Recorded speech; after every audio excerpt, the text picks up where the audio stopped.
¡Viva Cuba libre! ¡Libertad o muerte!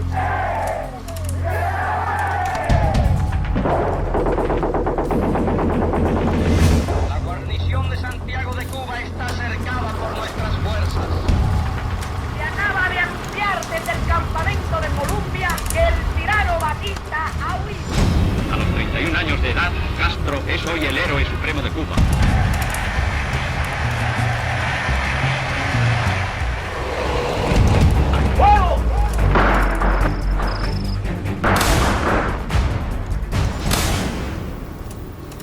Por estar en contra de Fidel me echaron 12 años.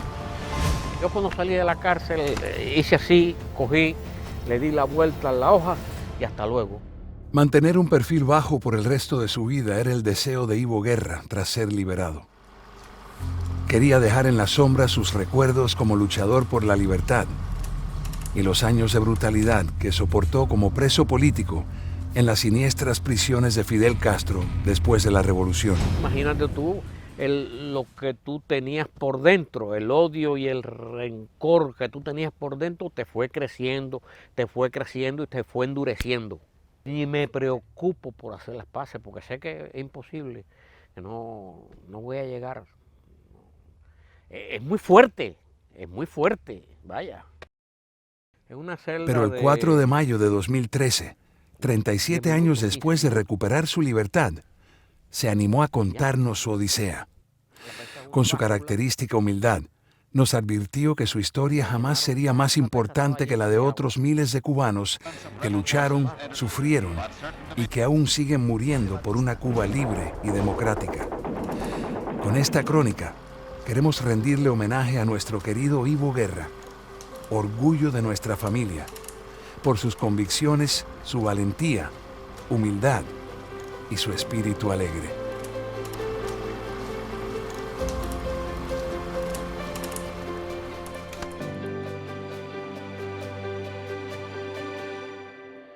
Nací hace 73 años, 23 de diciembre de 1939, aunque mi padre me inscribieron el día 30, en Bayamo, en un pueblecito muy pintoresco en la provincia de Oriente, en Cuba.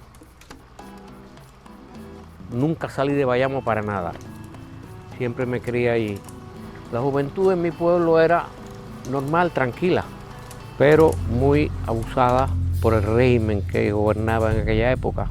En el año 1958 tendría yo 18 años, 18, 19 años. Empezaron a ocurrir cosas allí de las cuales yo no estaba muy de acuerdo.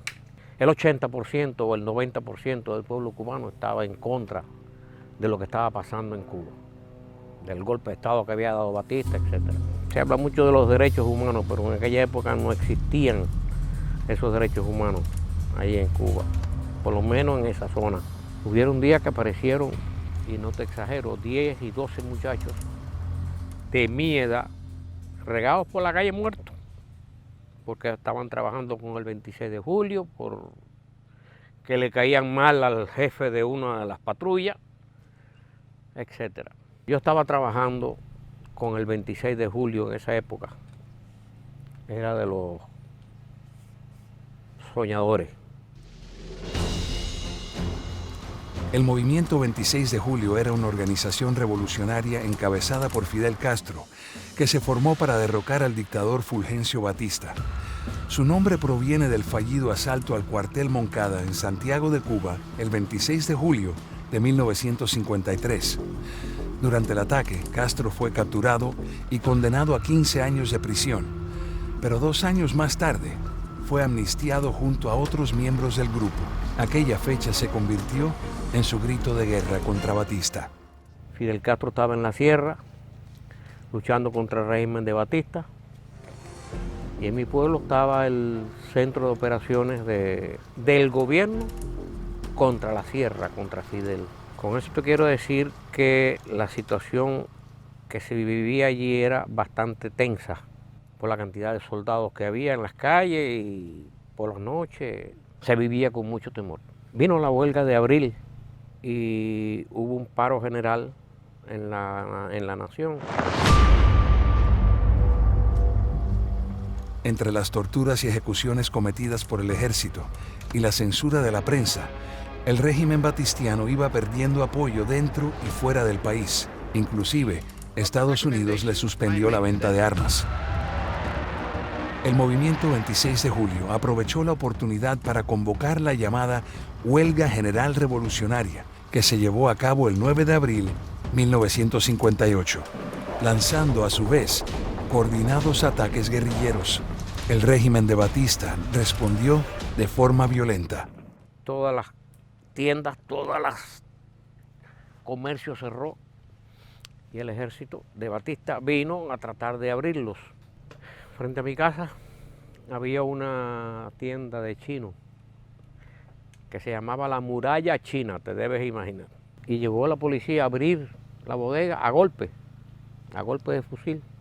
Uno de los guardias se le rompió el fusil en la mano y yo estaba parado en la puerta de mi casa, frente por frente. Lo único que me separaba de ellos era la calle. Cosa natural y cosa normal y cosa irresponsable, diría yo, de un muchacho. Me eché a reír. El guardia que se le rompió el fusil atravesó la calle,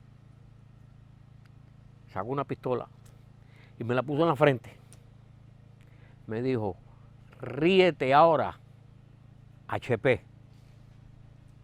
Imagínate. La vieja mía salió en ese instante ¡push! Y se desmayó allí. No pasó más nada. Me entraron, siguió la huelga andando, amanecieron más muertos y yo encerrado. Encerrado en mi casa, porque no me dejaban salir. A los pocos días de eso, andando yo por la calle, me detuvo una patrulla del ejército y me llevaron para el famoso puesto de mando, que era el centro de operaciones. Desaparecí. En la carretera central en Cuba había una zona donde había unas básculas, unas pesas, que ahí tenían todos los camiones que entrar a pesar a ver la carga que llevaban. En el puesto de mando, en la parte de adelante, había una de esas pesas. Entonces empezaron a interrogarme con quién yo estaba trabajando. Yo no estaba trabajando con nadie, yo era bocón, vaya. Y me daba igual una cosa que la otra. Había trabajado con alguna gente en el 26 de julio, pero me detuvieron solamente no por sospecha de que yo estuviera trabajando, sino porque caí mal y punto. Me llevaron a la pesa, me tiraron en la pesa. Esa pesa estaba llena de agua. Entonces, ¿qué pasa? Ahí tú tenías que orinar, hacer caca. No había comida porque no te daban comida cuando estabas ahí. Estabas bañándote en el excremento y en el orine de tuyo y de los que habían pasado antes. Tal es así que cuando me sacaron, vaya, la peste fue de película. Allí estuve 2 días, 2 o 3 días. Salieron mis padres a buscarme, no me encontraron. Le dijeron que me habían llevado en un jeep unos guardias. Fueron al puesto de mando, le dijeron que yo no estaba allí. Mi padre era arrocero en aquella época. Y un amigo de él, arrocero también, era cuñado del general Cantillo, que era el jefe del ejército en aquella época. A través de él fueron al puesto de mando y me entregaron. Y me acuerdo que el jefe del SIN, Servicio de Inteligencia Militar del gobierno anterior de Batista, me puso las manos en el hombro cuando me entregó al viejo y le dijo: si te lo encuentro por la calle, lo voy a matar. Aquí lo tiene, desaparécelo. Imagínate. Y el viejo empezó a hacer gestiones para mandarme para los Estados Unidos. Yo no quería irme a los Estados Unidos. Yo veía aquello que estaba muy injusto. Mucha gente como yo, pues pensaba que la solución ideal en ese momento era incorporarte a las filas de Fidel Castro, luchando contra el régimen que estaba cometiendo todos esos atropellos. Atención, último minuto. Radio Rebelde informando. Durante esa época, la insurrección inició Radio Rebelde, Una transmisión de onda corta exhortando al pueblo cubano a que se uniera a la lucha contra Batista. Dirigida al pueblo de Cuba. Y con frecuencia se transmitía el himno de la nueva revolución.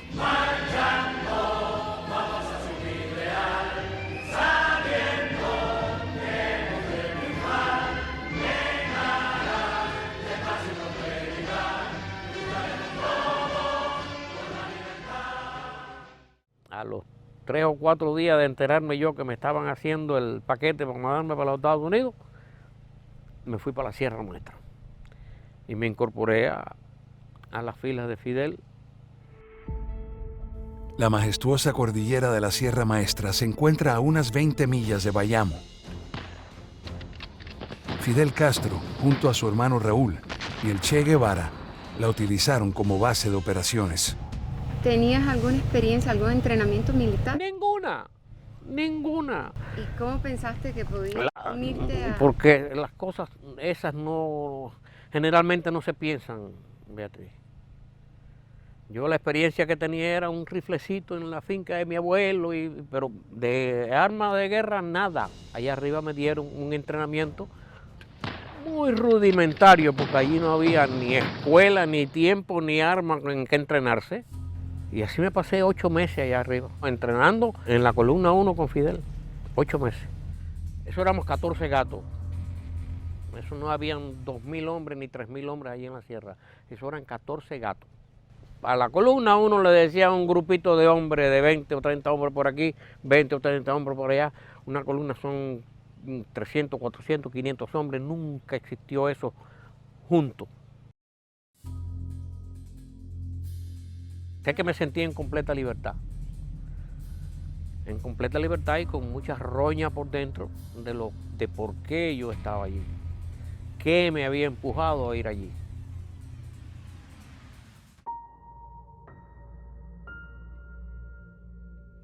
Los viejos míos me fueron a ver a la Sierra Maestra, alzado yo con barba.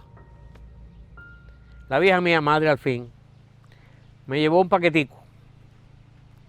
Fueron él, mi madre, mi padre y mi hermano más chiquito, mi hermano. Ellos sabían que yo estaba cerca de Bayamo, fueron en un jeep, se tropezaron con una posta del ejército. El viejo les rellevó una botella de ron y nos dejaron pasar. La vieja mía llevaba en el nailito aquel una almohada chiquita, calzoncillo, una pijama para mí. Y allí ni podías dormir con almohada, ni podías dormir con pijama, y el calzoncillo se te caía adentro porque no te lo podía ni cambiar. Pero bueno, pasamos unas horas felices.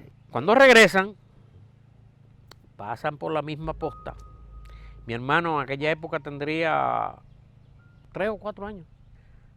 Le dijo al de la posta: mi hermano tiene una barba así y tiene una escopeta mejor que esa. Le dijo al guardia. El viejo sacó otra botella, se la dio y el guardia le dijo: señora, qué simpático es su hijo.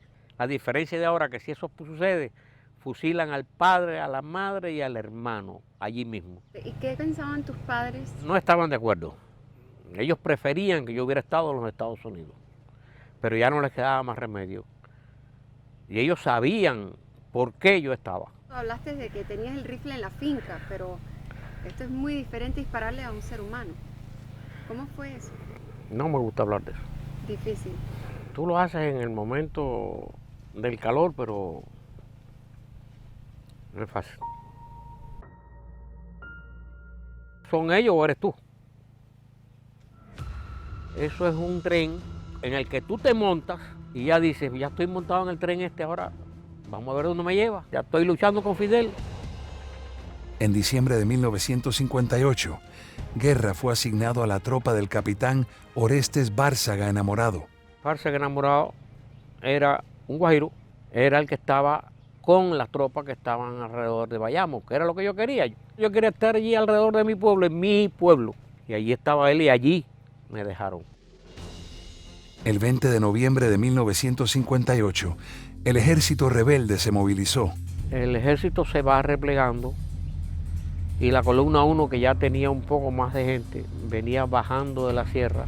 Eran 300 hombres, 300 alzados, contra 15.000 soldados. Con la diferencia que la guerra de guerrilla no es exactamente igual a una guerra regular. La guerra de guerrilla es más ventajosa para el guerrillero que para el contrario. Esas tácticas comenzaron a dar fruto. Dirigidos por Fidel Castro, los rebeldes lanzaron un ataque en la ciudad de Giza, que constituyó una de sus victorias decisivas contra la dictadura de Batista. En Giza había unas cuevas que se llamaban las cuevas, o se llaman las cuevas de Santa Bárbara, y ahí era donde estaba el puesto de mando donde estaba Fidel. Durante la batalla de Giza yo fui asignado al grupo que estaba cuidando a Fidel allí en las cuevas. Yo tuve como 8 días más o menos en la escolta de Fidel, que no era tal escolta. Allí no había por qué estarlo cuidando porque no había temor de que le hicieran nada. Al contrario, todo el mundo lo adoraba.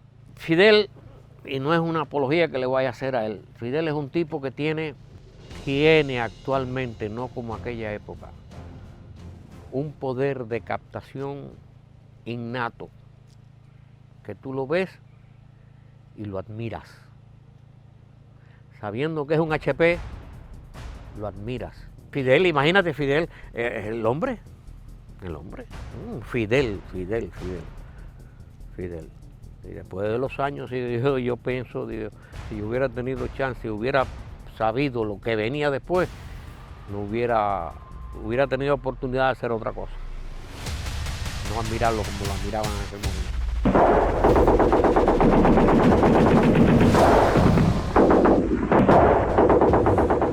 Después de la batalla de Giza, Fidel marcó rumbo hacia Santiago de Cuba, la ciudad más importante en la zona oriental, mientras Raúl y el Che avanzaban hacia La Habana, derrotando al ejército de Batista en las ciudades como Yaguajay y Santa Clara. Cuando Fidel se mueve para Santiago de Cuba, para la zona de Santiago, yo estoy en el grupo que va a ir y le pido al comandante Paco Cabrera que me deje.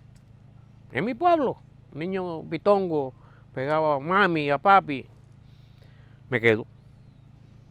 Él se fue y me dijo, ¿me ves en La Habana? Jamás en ningún momento pasó por mi mente que eso se iba a acabar en unos días más. Eso escogió de sorpresa a todo el mundo. Tras pérdidas irreversibles, el ejército de Batista se rindió el 30 de diciembre del 58 y el dictador se vio forzado a huir de la isla durante las primeras horas de 1959. Aquí Radio Rebelde, desde las puertas de Santiago de Cuba. Se acaba de anunciar desde el campamento de Colombia que el tirano Batista ha huido. La tiranía ha sido derrotada.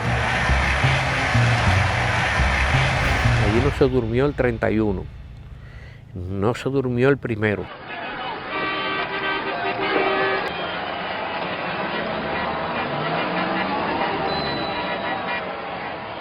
El viejo mío, junto con un grupo de amigos de él, vamos a decirte, cuando Batista se va, ellos se enteran que la columna 1 estaba rumbo a Santiago de Cuba, pero eso no lo sabía nadie. La columna 1 éramos nosotros, 24 gatos alrededor del pueblo. Iba a entrar en Bayamo el día 1. El viejo mío, junto con un grupo de amigos de él, van a ver al comandante, que era el que estaba al jefe del puesto de Bayamo, para evitar un baño de sangre. Le pidieron a él que se retirara y que retirara a todos sus soldados y empezaron a planificar la rendición del puesto de mando. Porque ya no tenía razón de ser, Batista se fue, ¿a quién vas a defender? Y entré en mi pueblo el día 1 de enero del 59. Entramos 13 hombres en 2 jeeps. Yo me tengo que reír porque eso fue una película. Una película en la cual tú fuiste protagonista, pero tú no sabías lo que estaba pasando. Bueno, entramos en Bayamo y fuimos a tomar el puesto de mando, diciendo que nosotros éramos la avanzada de la columna 1. La avanzada de la columna 1 éramos nosotros, que si un guardia se tira un peo ahí, te digo porque entramos sin balas en los fusiles. Se habían gastado 15 días antes en la batalla de Guisa. No había balas. Entramos con los fusiles descargados. Eso fue una vorágine. Se entregó el puesto de mando. 30.000 hombres se le entregaron a 7 o 8. Ese éxito lo atribuye a un artículo publicado en el diario estadounidense The New York Times el 24 de febrero de 1957. El periodista Herbert Matthews había entrevistado a Castro en la Sierra Maestra, elevándolo a nivel mundial como guerrero de la democracia en Cuba y legitimando su revolución. 2 años más tarde, Castro admitió haberle creado una falsa ilusión a Matthews sobre el tamaño de su ejército. Matthews dijo que en la sierra habían como 500 hombres al lado de Fidel. No habían 500 hombres. Estaban Matthews y Fidel y la columna 1 pasaba por aquí, los hombres, y daban la vuelta por allá y volvían a pasar y volvían a pasar y volvían a pasar y estuvieron pasando media hora. Y el tipo dijo, porque el americano es muy crédulo, oye, ¿cómo tiene gente Fidel? Mentira. ¿Okay? Entonces nosotros éramos la avanzada de la columna 1. ¿La avanzada de la columna 1 de qué? La columna 1 estaba para Santiago de Cuba. Bueno, se entregaron. La guerra no ha terminado porque aún están armados los asesinos. El día 2 por la mañana viene Fidel de Santiago de Cuba, pasa por Bayamo, rumbo a La Habana, y mete un discurso allí en el ayuntamiento de Bayamo. Yo creo que el único escolta de Fidel Castro en aquel momento que se quedó dormido en la posta fui yo. Hay una fotografía que salió en Bohemia, donde está Fidel Castro hablando y yo estoy sentado en un asientico al lado de él con un fusil aquí, dormido. Eso salió, que me echaron los amigos míos como diablo cuando aquello. Mi casa quedaba en el fondo del ayuntamiento y yo todavía no había ido a ver a mis padres que vivían ahí, porque no había tenido el tiempo. El día 2 comieron en la finca de mi papá, metió el discurso y siguió para La Habana. Y yo me quedé en Bayamo. A los 31 años de edad, Castro es hoy el héroe supremo de Cuba. El 8 de enero, Fidel y su ejército rebelde entraron a La Habana en la llamada Caravana de la Libertad y fueron recibidos por un pueblo eufórico y agradecido. Esta vez, por fortuna para todas, la revolución llegará de verdad al poder. ¿Y cómo te sentías tú ya en ese momento haber sido parte de la revolución y haber... Es un héroe, pero un muchacho que no pensaba esas cosas. Porque vuelvo y te digo, yo nunca fui ni amante de los militares, ni me gustaba ser militar. A mí no me gusta seguir órdenes. Porque yo yo era bachiller en letra y ciencia. Y Paco Cabrera me dijo, pásate unos días aquí y dale para La Habana. Yo no quería irme para La Habana, yo no era militar. Bueno, me quedé allí y como a los 15 días de vacaciones estaba. Right. Iba al cuartel y estaba metido en todo el revolú ese sin necesidad, pero era muchacho. Guerra le pidió a su comandante que le diera de alta para continuar sus estudios, pero él resistió. Dice, no hay muchos oficiales en el ejército rebelde que tengan la capacidad que tú tienes. Nosotros te necesitamos a ti ahora, porque tú eres un individuo con capacidad. Tú sabes que todo el 80% de lo que hay aquí son guajiros, son campesinos, y no tienen conocimiento de nada. Ahora es cuando la revolución empieza. Yo le decía, sí, pero yo creo que yo le puedo ofrecer más a la revolución haciéndome un profesional estudiando en la universidad que de soldado. A mí no me gusta ser soldado. Y el 17 de enero de 1959 me licencié, cuando la gente empezaba a dejarse la barbita, porque ese era símbolo de la revolución, la barbita, yo me la afeité. Hice bien, hice mal, yo creo que hice bien. Si no, nadie sabe el embarque que me hubieran dado. Me fui para La Habana a estudiar.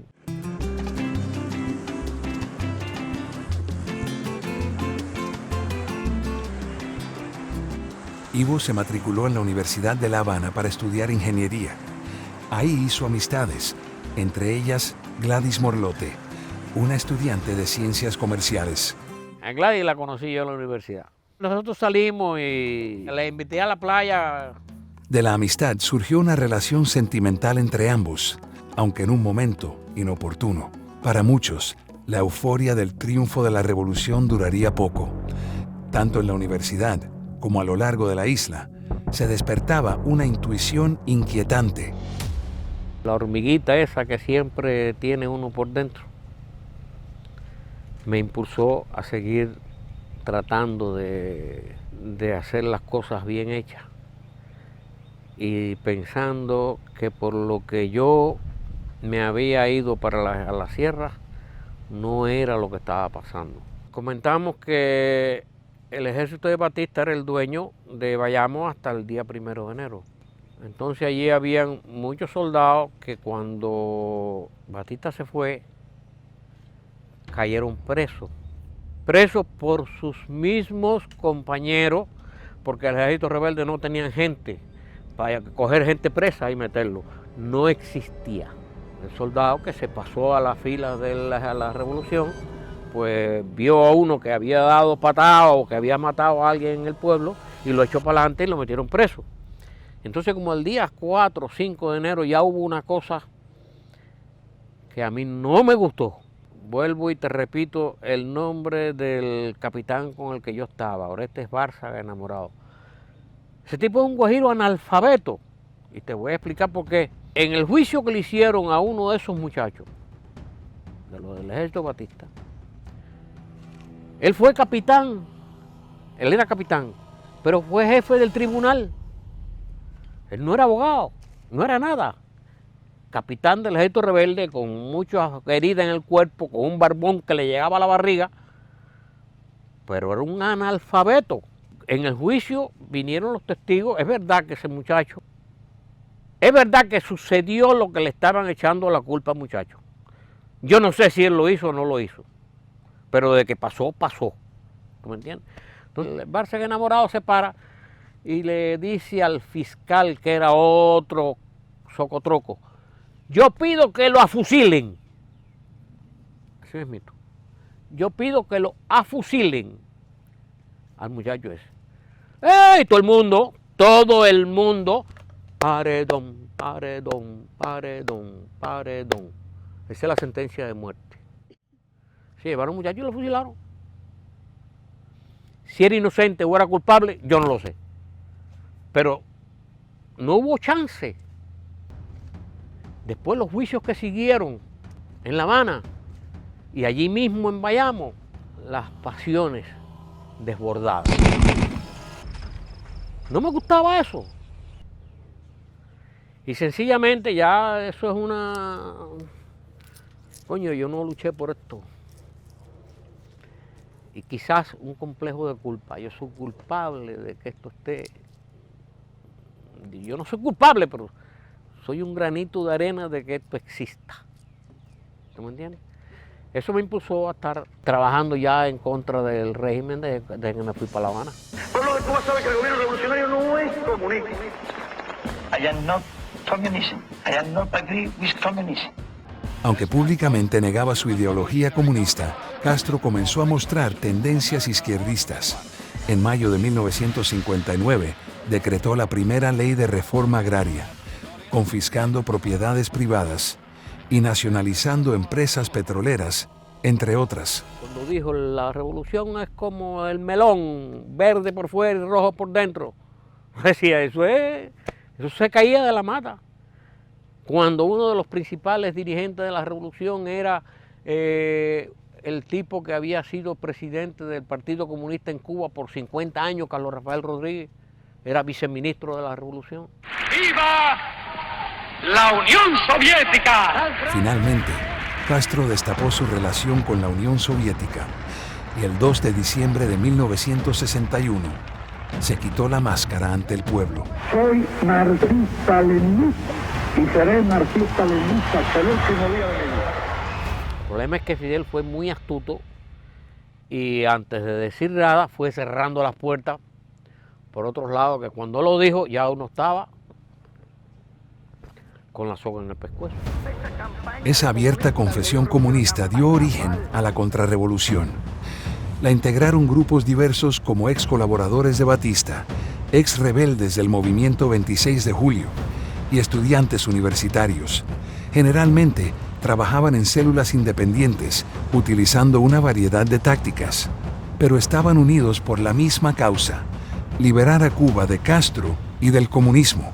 Yo pertenecía a una organización que se llamaba Unidad Revolucionaria y empezamos a organizar grupos para protestas en la universidad y ver de qué manera se tumbaba Fidel.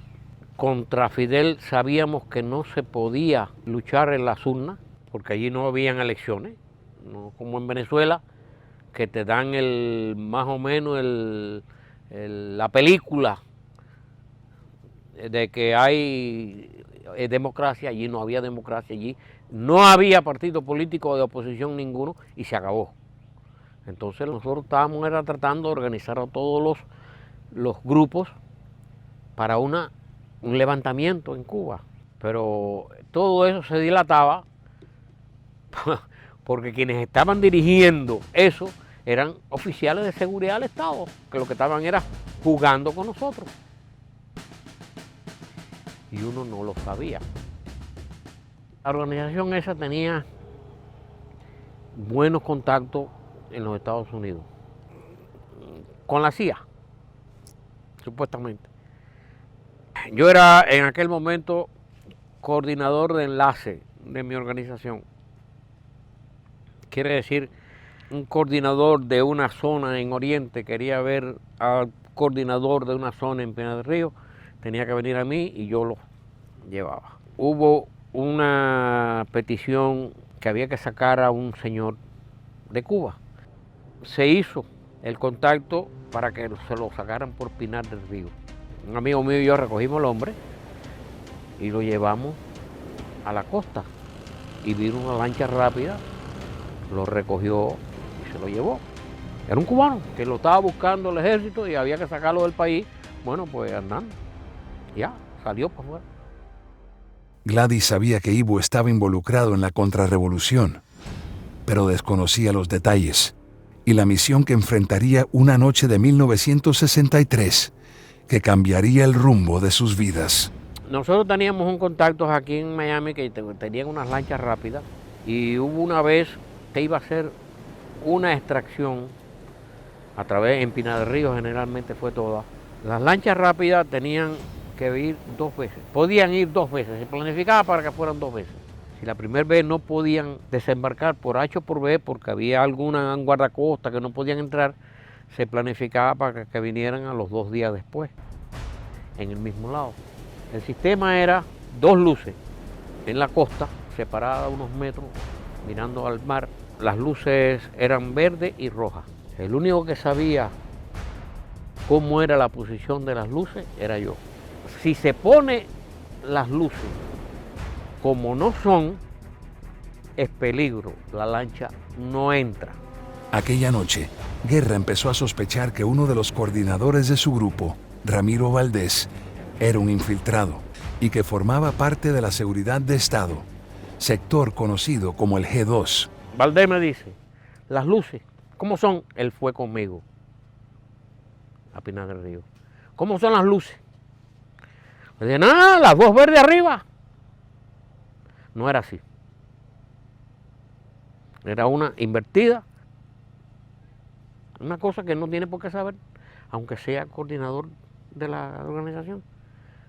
Esa noche, como a las 10 de la noche, lo que nos cayó arriba fue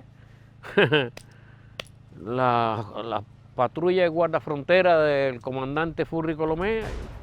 Por años, Abelardo Colomé Ibarra, conocido como Furri, luchó junto a Fidel y después de la revolución fue nombrado jefe de la Dirección de Inteligencia del Ejército Rebelde. Nos dieron, como tú dices, puedo decir mala palabra, nos dieron pata por culo, que eso fue un fenómeno. Y nos amarraron allí, donde nosotros estábamos oyendo. Y como a las 11 y pico de la noche, sentimos las lanchas.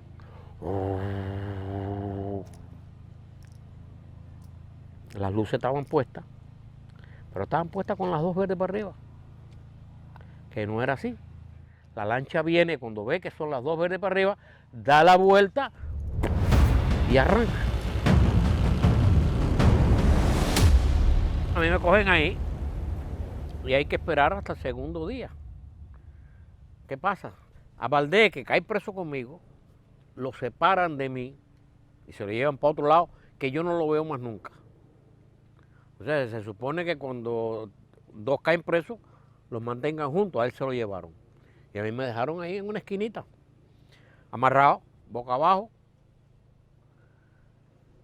los pies recogidos para atrás y las manos en la espalda.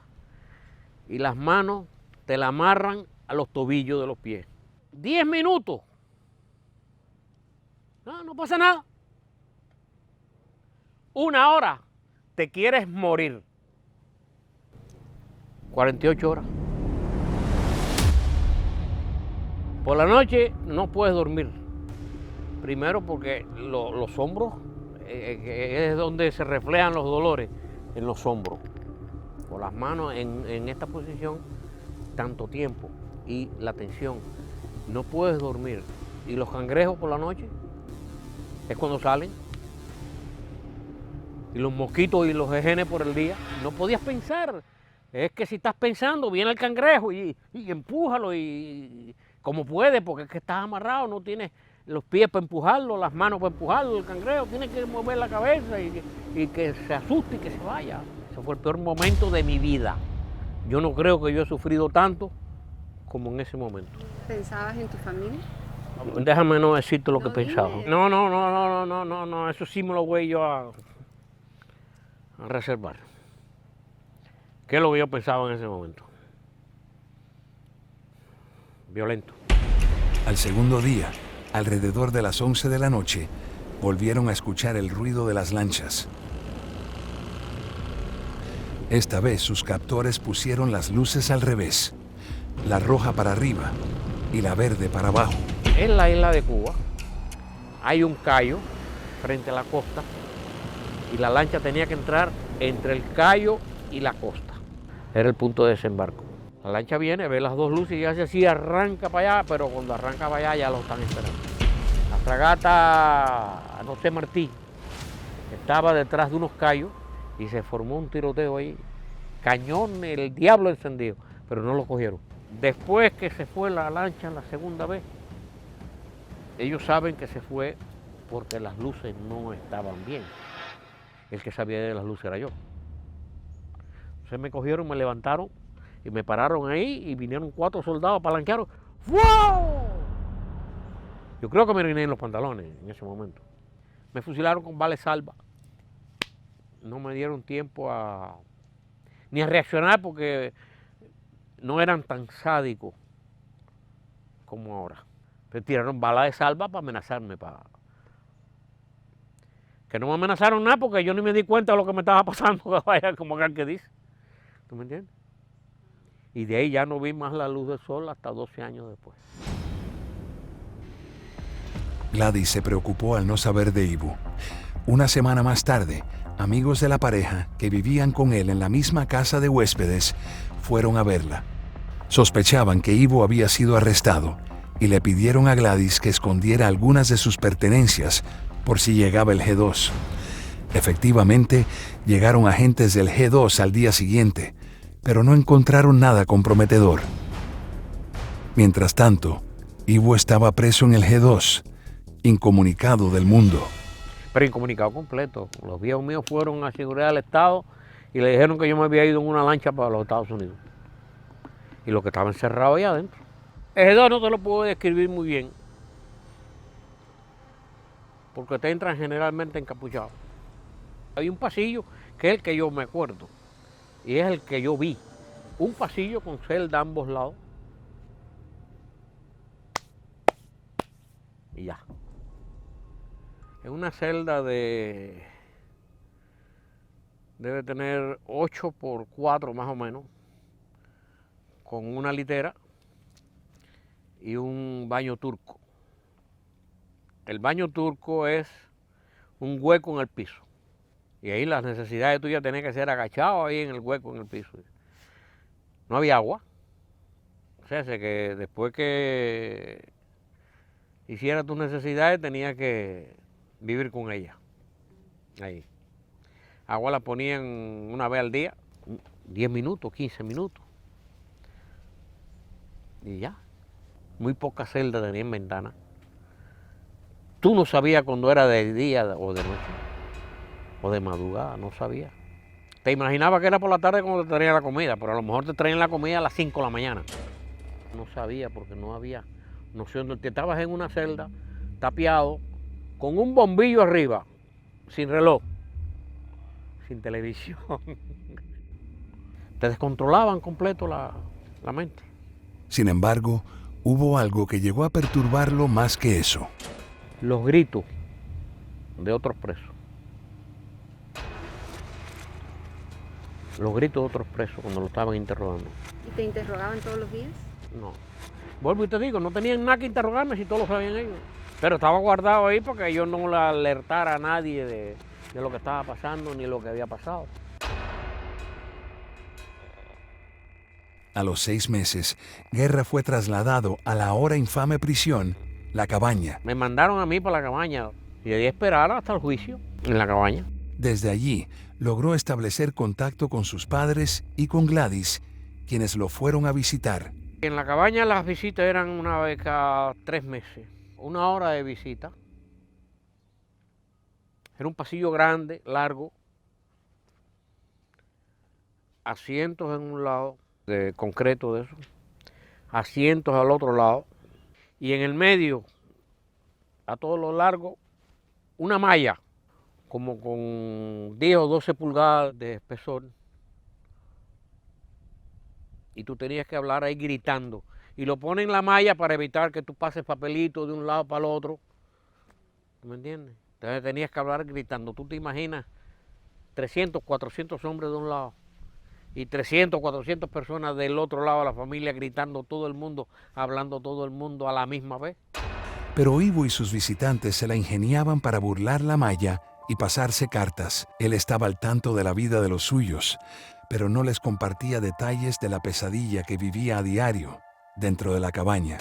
La cabaña es un fuerte que tenían los españoles en Cuba, donde ellos guardaban los caballos en unas caballerizas. Las caballerizas de la cabaña son bajo tierra, son fosos que les dicen. Esas eran las galeras de nosotros, los fosos de la caballería antigua. Bajo tierra, filtrando el agua mañana, tarde y noche. 30 pies más o menos de ancho por 70, 80 de fondo. 300 personas viviendo ahí. Imagínate tú una torre de 4 literas, al lado otra torre de 4 literas, 18 pulgadas entre litera y litera, viviendo 8 personas en el pedacito este. Nosotros teníamos menos del espacio vital que un animal necesita para vivir. A las 6 de la mañana, el desayuno. Agua con azúcar y un pan. Pan duro. De 3, 4 días o 5 días. A lo mejor lo habían hecho ese día y estaba sabroso. Pero agua con azúcar y un pan. Almuerzo. El almuerzo en la cabaña lo cocinaban los mismos presos, muchas veces presos comunes al principio. El preso común le tiene odio y rencor al preso político, porque el preso político no permite que le hagan lo que le hacen a los presos comunes. El preso político se ha ganado su respeto a golpe de sangre. Y esto te quiero decir en el ánimo que tienen los presos comunes al hacerle la comida a los presos políticos. Nosotros le llamamos a los recipientes bullón. Llegó el bullón del almuerzo. El bullón del almuerzo era un tanque con no chícharo, guanina, Porque guanina es un grano que importaron en Cuba de Rusia para alimentar al ganado. Pero se parece mucho al chícharo. Ese era el almuerzo de nosotros. Todos los días con un pan. Carne, olvídate de eso, no hay carne. Era guanina hervida. Y a las 4 de la tarde la comida. Por eso, I love the pasta. Día a día. Espagueti o macarrones. El espagueti o macarrón era el mismo bullón, mal hervido, bajo de sal, pero a ese sí le echaban una lata de carne rusa, de este ancho y de este alto más o menos, para 400 personas. Se la chorreaban por arriba, y por arriba tú lo mirabas y decías, ¡coño, vino con carne hoy! Pero cuando ese macarrón se revolvía, la carne desaparecía por completa. Día tras día, semana tras semana, meses tras meses. Y un pan. Esa es la comida. Después agua para tomar y si sobra, para bañarte. Allí sí es verdad que en el preso político siempre hubo respeto por todo. Habían 400 personas, había una lista. Hoy llegó el agua, repartirle agua del 20 al 40. Mañana va del 41 al 60. Nadie puede coger agua 2 veces, porque cada cual tiene su derecho. Tú te bañaste ayer, ¿por qué te vas a bañar otra vez? Espera dentro de 4 días que te toque, si echan el agua suficiente. Las necesidades había que hacerlas allá dentro de la galera. 4 baños turcos. Inodoro, no me creas que es inodoro, es un hueco en el piso y ya. ¿Ok? Tiene que tener puntería. 4 para 400 personas. Allí teníamos nosotros el turno. El turno era el palo. Teníamos un pedacito de palo. ¿Quién lo tiene? Yo, toma. El último, yo, toma. Así se entregaba, se repartían los turnos allí con un palito. Y cada uno hacía sus necesidades y el que se bañaba tenía que coger su turno también para bañarse. Porque había que bañarse allí mismo. En el baño turco poner los pies por un lado y bañarse allí mismo, porque no había otro espacio. Hasta que ellos pusieron duchas en el patio y abrían todas las galeras y daban 15 minutos de agua. Imagínate, 3.000 personas bañándose en 15 minutos ahí en el... Y sencillamente te la pagaban y el que se quedó enjabonado, se quedó enjabonado. La ropa que tú te ponías, tenías tú que lavarla. Pero allí no se repartía agua para lavar ropa. ¿Ok? Si dentro de una semana te tocaba la visita, tú cogías esa agua para lavar tu ropa. Lavas la ropa o te bañas. Eres un animal. Eres un animal y estás sobreviviendo. Más nada. Si no haces eso, te vuelves loco y te matas. Como hubieron muchos que se ahorcaron allí. Ejemplo, un muchacho que recién casado cayó preso. Y era un muchacho de un valor extraordinario. Y como a los 6 meses lo llamaron para que tú veas hasta dónde llegan esta gente. Me llaman a este muchacho a la dirección. Y lo que querían que se rehabilitara, que pasara al plan de rehabilitación. La rehabilitación con el régimen es renegar de todo lo que tú has hecho, renegar de tu ideal completo, renegar de lo que has sufrido tú desde que caíste preso hasta ese instante. Y los oficiales de seguridad del Estado son muchachos jovencitos, bonitillos, y tienen acceso. Le enseñaron una fotografía de la mujer acostada con un oficial de seguridad del Estado. Mira, te hubiera rehabilitado, no hubiera pasado esto. El muchacho se fue, por la noche se ahorcó en el baño.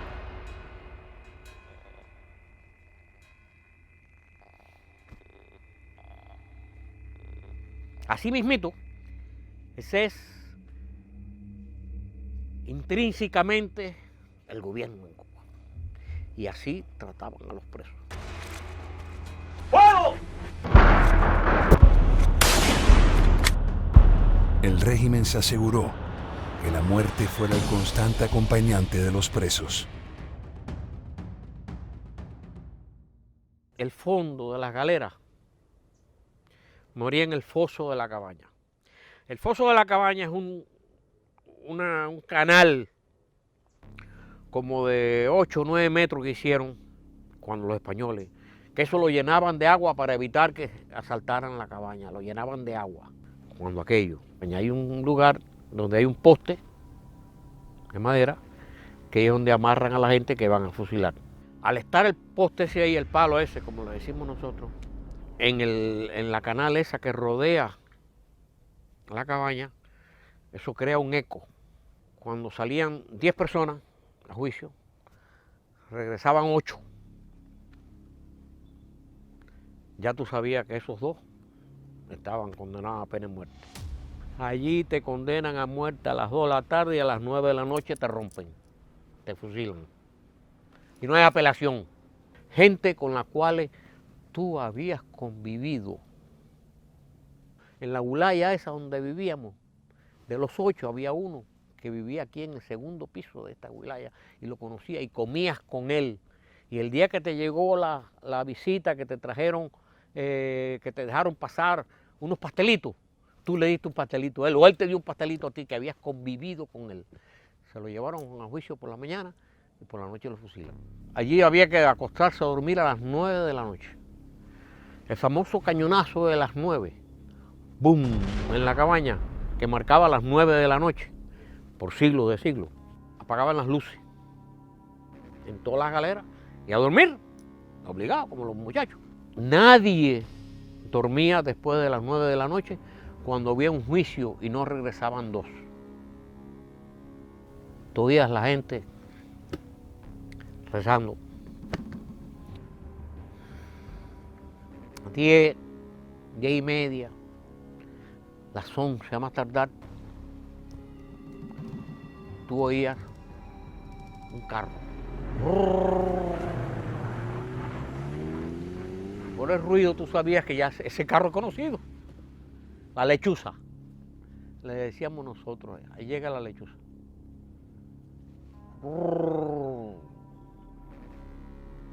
Ahí era donde traían a la gente que iban a fusilar. Un poquito rato, oías voces, no podías distinguir porque es muy lejos, pero el eco, sabías que estaban hablando, pero sí oías los gritos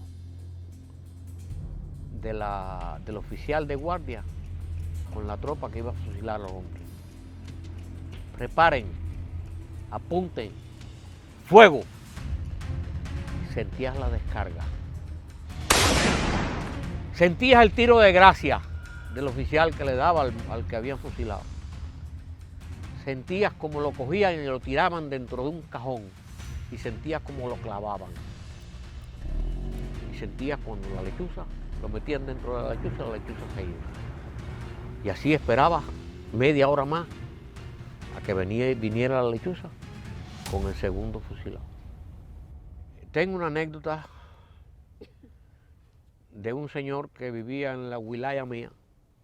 Ya él era un señor viejo, como yo, ahora más o menos. Pero estaba abajo, y fueron a juicio y 2 hijos lo condenaron a fusilamiento.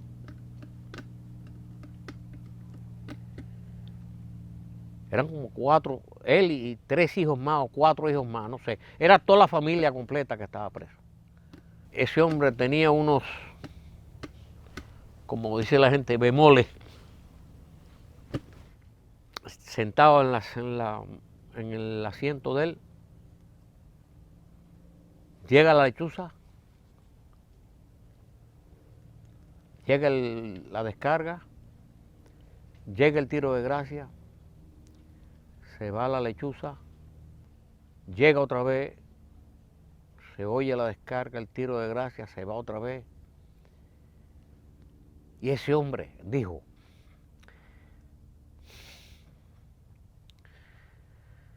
descansen en paz, hijos míos.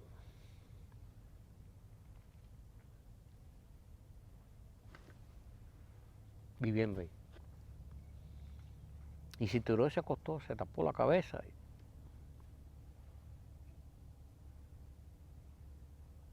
Y eso son cosas que no se pueden perdonar. Perdona a Cristo. Eso no se puede perdonar. Que me hayan dado a mí una pata por el culo, bueno, está bien, pero eso no se puede perdonar.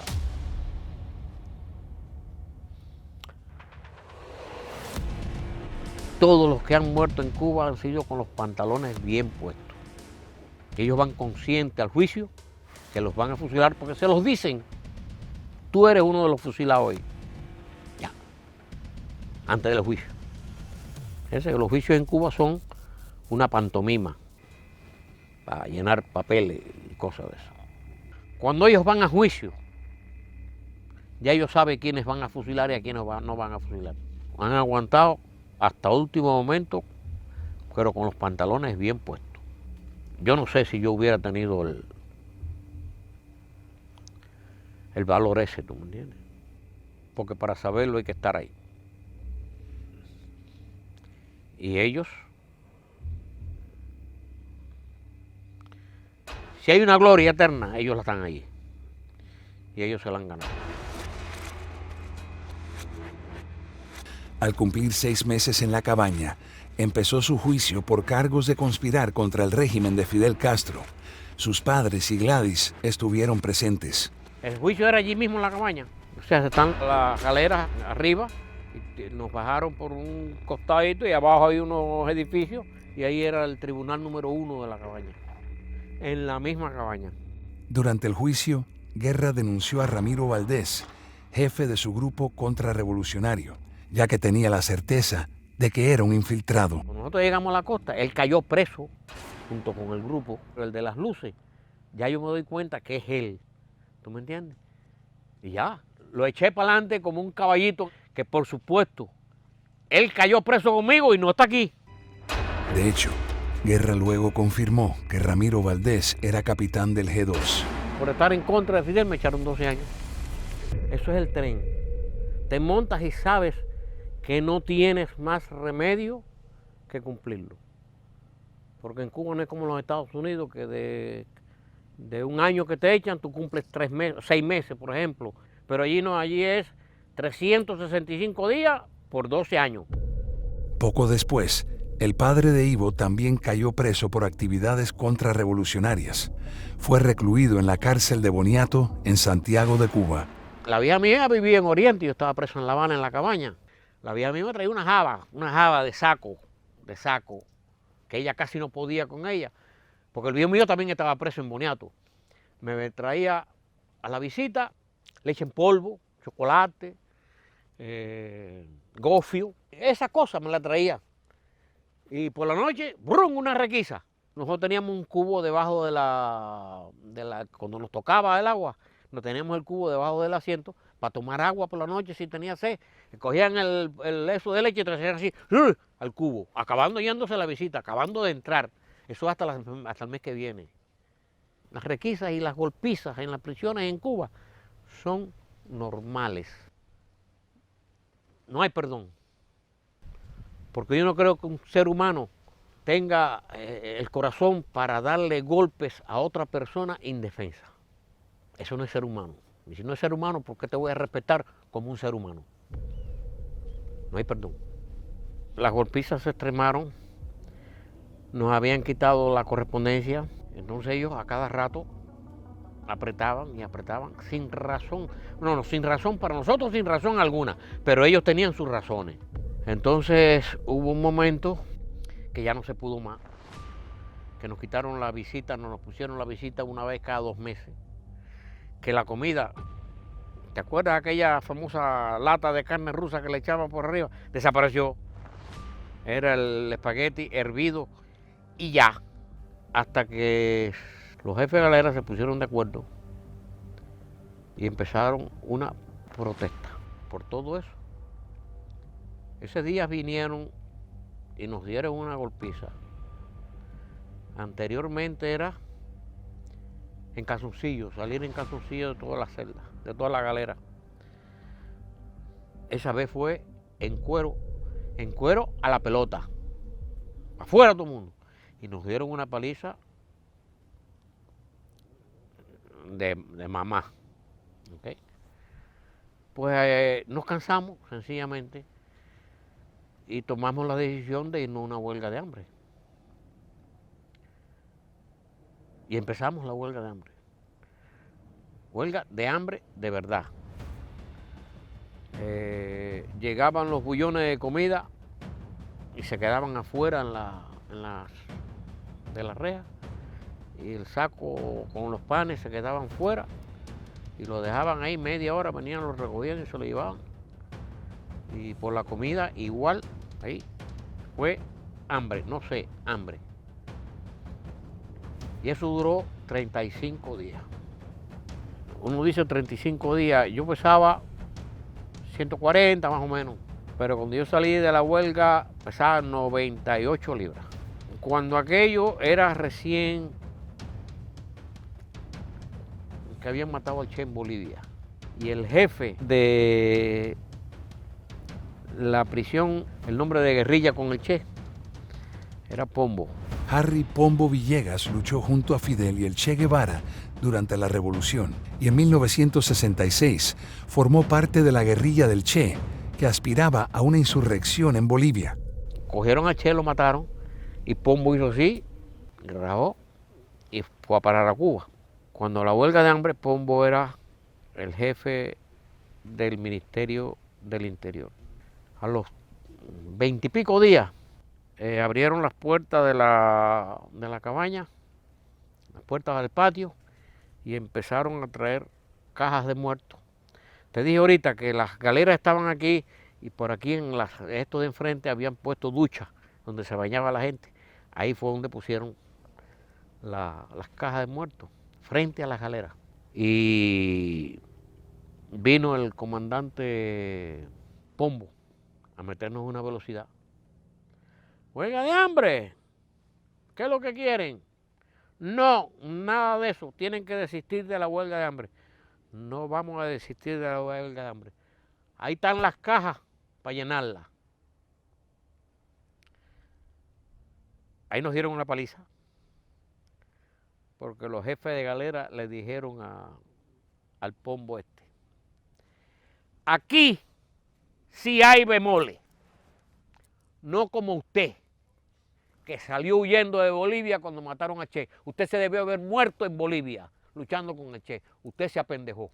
Usted es un maricón. Aquí sí los hay, y las cajas se las vamos a llenar de muertos.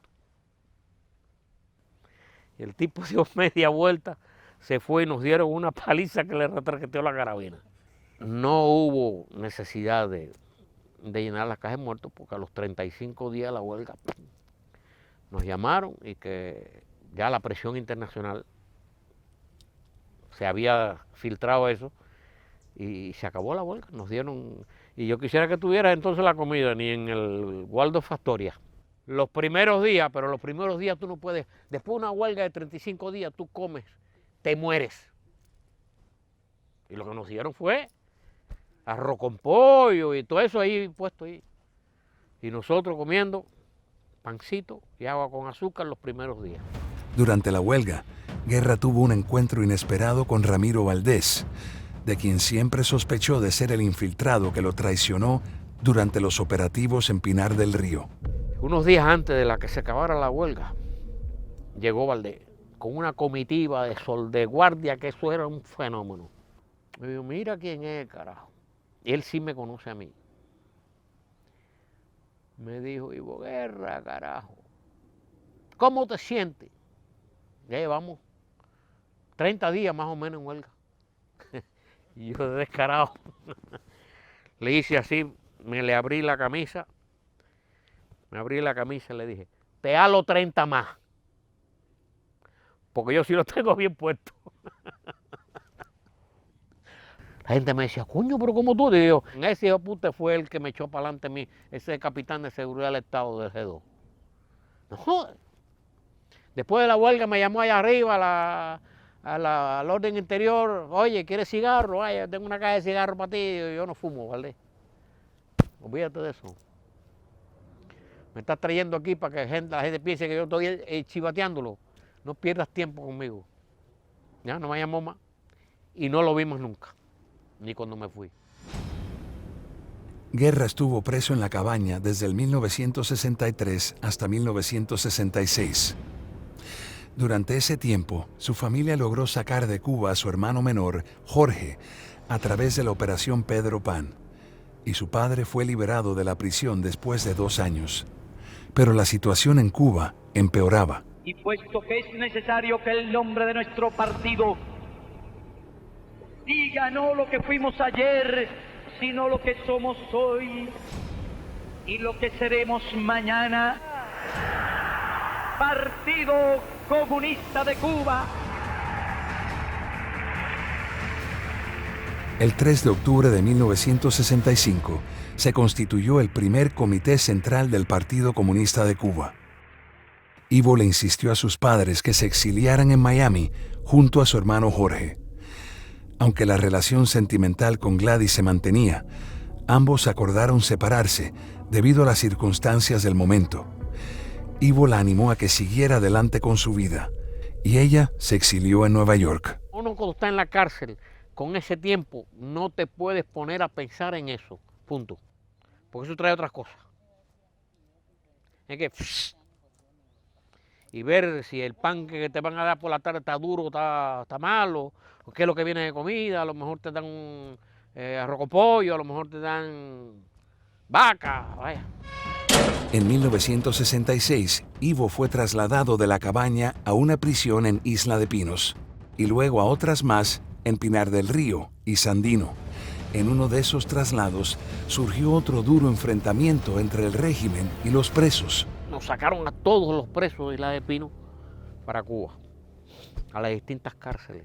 Cuando un preso político lo sacaban de la cabaña, un ejemplo, a ir a un médico, al Príncipe, cuando ellos se bajaban y veían familiares ahí afuera, la gente decía, coño, mira, un preso político, y era admiración hacia esa persona, porque se distinguían por el uniforme.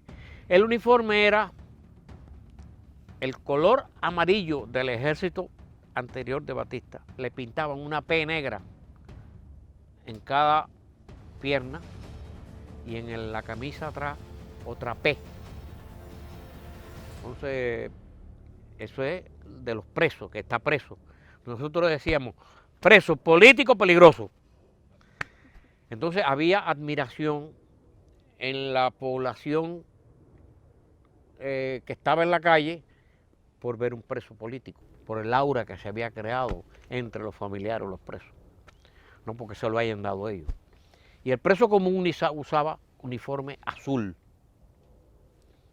¿Qué pasa? Ellos quisieron diferenciar eso, esa visión que tenía el pueblo, y además vejar a los presos políticos, cambiándole el uniforme que había sido su bandera por tantos años.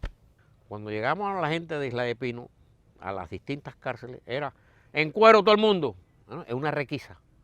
Pero cuando te pasabas, ya en calzoncillo, de un lado para otro, te estaban esperando karatecas con tongas de uniforme y te daban el uniforme para que te pusieras ese uniforme, porque ya el otro no existía. Hubo protestas, hubo heridos, hubo piñacera. Ponerse el uniforme azul implicaba entrar en un camino de rehabilitación con el régimen y recibir ciertos beneficios. El uniforme azul tenía una visita cada 15 días. Si te portabas bien, ibas a la escuelita donde instructores políticos, vamos a decir, no decir que te lavaban el cerebro, porque esa es una palabra muy fuerte, que te laven el cerebro. Yo no creo que mucha gente se deje lavar el cerebro. Te acomodabas un poco y no creabas problemas. El que tenía uniforme azul, al soldado que lo estaba guardando, tenía que decirle, compañero. ¿Compañero de qué? Nosotros, compañero de nada.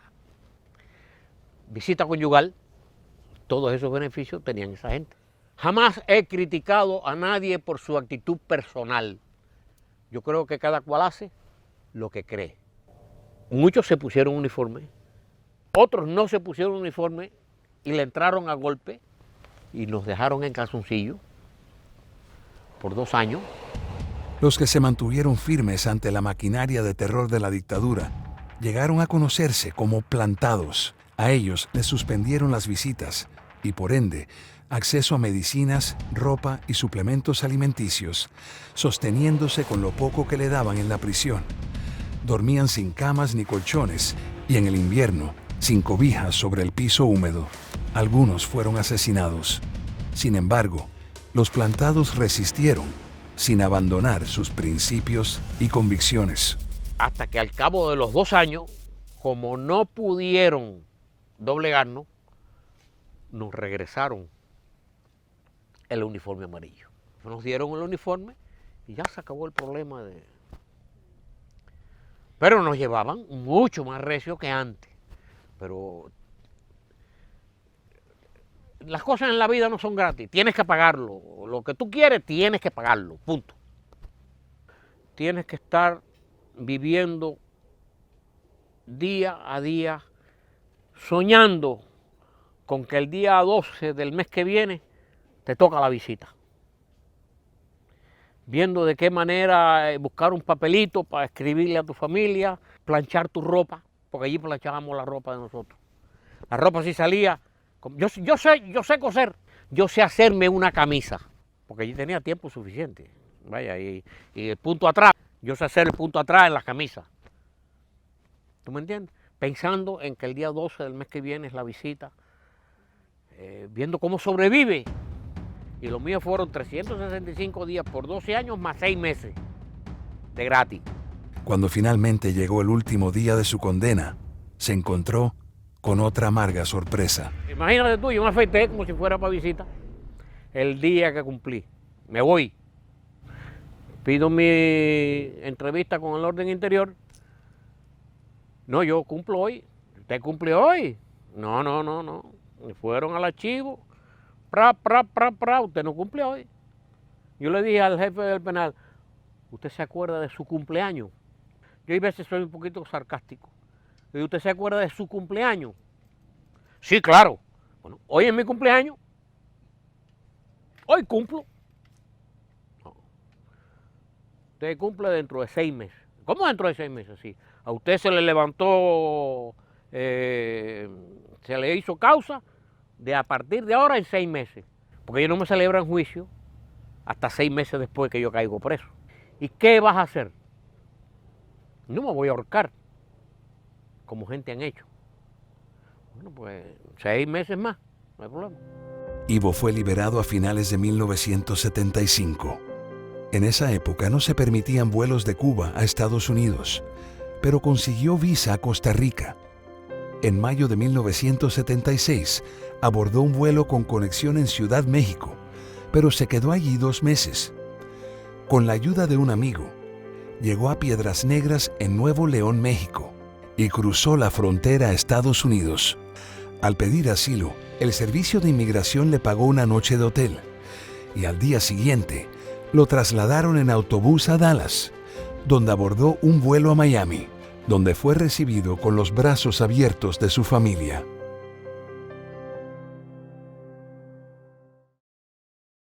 Cuando yo estaba trabajando en la Marrio, entraba a las 3 de la tarde y salía a las 4 de la mañana, llevando comida para los aviones, en las latas esas, que a las 3 de la mañana yo quería que me cayera una lata en la cabeza y me matara, porque los golpes que me daban en las canillas eran de película, una lata de hierro. Al poco tiempo de llegar, su madre contactó a Gladys, quien aún estaba soltera y tenía un buen trabajo en Nueva Jersey. Mi mamá fue la culpable de todo. La llamó y le dijo que yo había llegado. Pidió permiso para venir a Miami de vacaciones, porque ella no había cogido vacaciones. Vino para acá, nos encontramos. Para ese entonces, Ivo tenía 38 años y Gladys 36, pero ni el sufrimiento ni los 13 años de separación pudieron desvanecer el amor entre ambos. 2 semanas después del reencuentro, Gladys tomó una decisión. A los 2 años se retiraba ya con un buen retiro, renunció al retiro y se quedó aquí. La pareja se casó 4 meses después y el 24 de diciembre de 1979 nació su primer hijo, Iván de Jesús. 3 años después, un 17 de agosto, llegó su segundo hijo, Enrique Alfonso. Ambos tienen hoy sus propias familias, al igual que Jorge, el hermano de Ivo. Casi 6 décadas después, el comunismo sigue agobiando una Cuba destruida y congelada en el tiempo.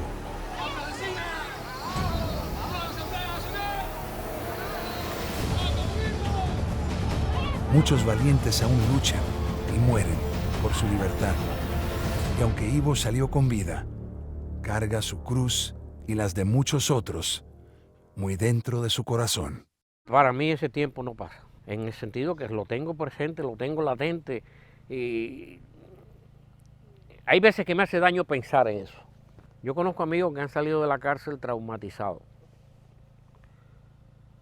Quizás yo salí de la cárcel traumatizado, pero no lo siento. Yo creo que ya yo pagué lo que me tocaba. Y yo hice mis pases con eso. Yo creo que ya yo... Y no lo pagué completo, lo estoy pagando, poquito a poco.